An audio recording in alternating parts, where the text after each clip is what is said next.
2021 మే 14 నా పుట్టినరోజు నాడు జగన్మోహన్ రెడ్డి ఆజ్ఞ మేరకు పివి సునీల్ కుమార్, విజయ్ పాల్, అప్పుడున్న ఇంకొక అధికారి సీతారామాంజనేయులు వీరందరూ కుట్ర చేసి అప్పటికప్పుడు నా మీద రాజద్రోహం కేసు పెట్టి నన్ను ఎత్తికెళ్లి కస్టడీలో టార్చర్ చేయటం, సుప్రీంకోర్టు ఇన్వాల్వ్మెంట్తో నేను మిలిటరీ హాస్పిటల్కి వెళ్ళటం అదంతా అందరికీ తెలిసిందే.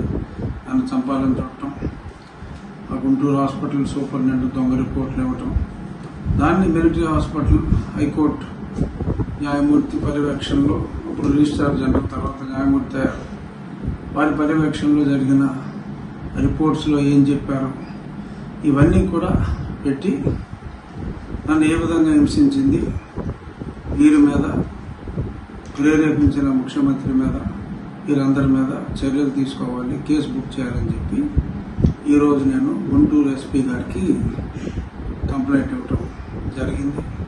తప్పకుండా దాని మీద యాక్షన్ ఉంటుంది, అది కేసు రిజిస్టర్ చేయాలి.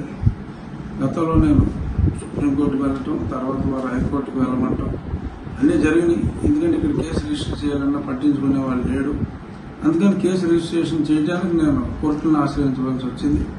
ఇప్పుడు డైరెక్ట్గానే లా అండ్ ఆర్డర్ ధర్మం 4 పాదాలు నడుస్తుంది కాబట్టి ఇప్పుడు చంద్రబాబు నాయుడు గారి పరిపాలనలో నాకు న్యాయం చేయండి, అక్రమంగా నన్ను కస్టడీలో హింసించిన వాళ్ళని న్యాయపరంగా శిక్షించాలి అని చెప్పి నేను కంప్లైంట్ ఇవ్వడం జరిగింది.